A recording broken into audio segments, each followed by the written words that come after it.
On to Lewis, the Independent. Now, I'm no World War II historian, but I thought I knew which side had the swastika, and it wasn't the English. Inform me. No, and that's what they're doing right now. They're accusing people of doing bad things who aren't surprised. But anyway, man with a swastika tattoo at the Sunderland riots, praised by far-right protesters for pure British body art. And he wasn't praised by one protester, I guess.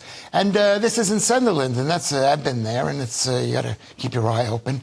Do they like your tattoos? I actually have a Sunderland T-shirt that I was wearing many years ago when I got pulled over by the cops because I was wearing a Sunderland T-shirt. I was driving a car.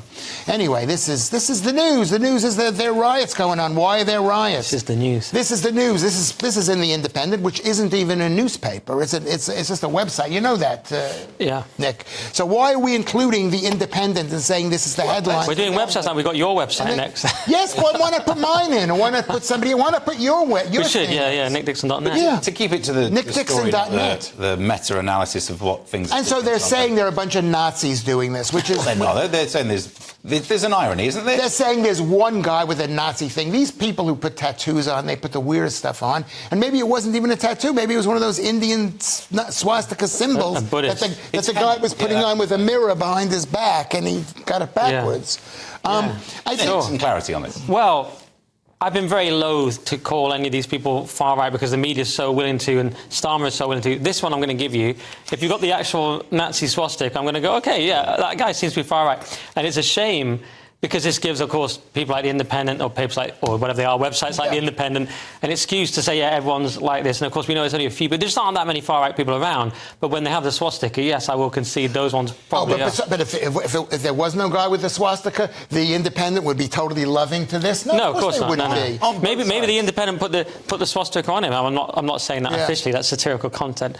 But they probably did. See, they're a website. Well, you don't say they probably did. You're not allowed to say that. They could have. I'm saying the satirical were, well, wouldn't it be funny if they did? Yeah. Then got their story. And then you said they probably did, but they didn't probably did. No, they didn't. Again, aren't both sides failing by saying all? It can't be that everyone in this riot is far right, and it can't be that everyone who's far right is turning up to these riots. Like surely, if you've got a situation where some people are wishing to protest, that's good. All power to you. We have the right to protest. And if someone else turns up to a protest and sets fire to a building, that's a crime. And they're not the same group. They're not the same people. So even then, sorry, that is a crime. But is that far right? I saw Dan Hodges, I think it was, put out a tweet saying, you know, obviously the people who have concerns about immigration aren't far right, but if you're setting fire to stuff and being violent, then you are. Well, not necessarily. You might just be a troublemaker. Yeah, you've committed a crime, and but it doesn't necessarily mean you're an organised far-right group. Wouldn't you be bringing in the laws to stop people setting fire to things in protest, but not to ban protests? So again, it's not that everyone needs to be covered by these laws.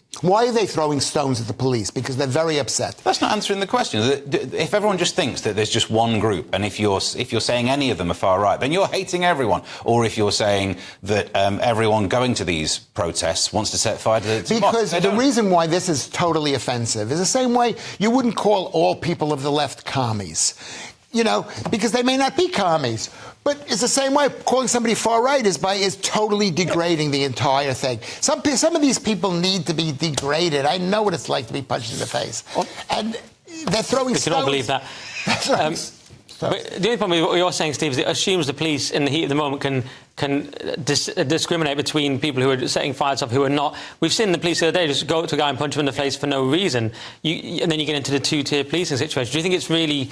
Do you think they're really able to do that? They don't seem able to just police completely. They're not able to do that, but the goal still needs to be there, doesn't it? You want a police that can stop anyone rioting. But there's already a law about you can't set fire to stuff. It's called arson, and you're allowed to protest. So those laws are already there. So what are the police doing? The fact is, there is a two-tier policing system in this country because this country has let in perhaps 20 million people over the last 20 years. And if you want the end of two-tier policing, you want it to surely end in the everyone gets policed well, rather than, well, they didn't get policed, so we should also not be policed. Yeah, no, that's totally wrong, and people should be... But we know this. You set fire to a police station, you should be put in jail, but you can understand why they set fire to the police station.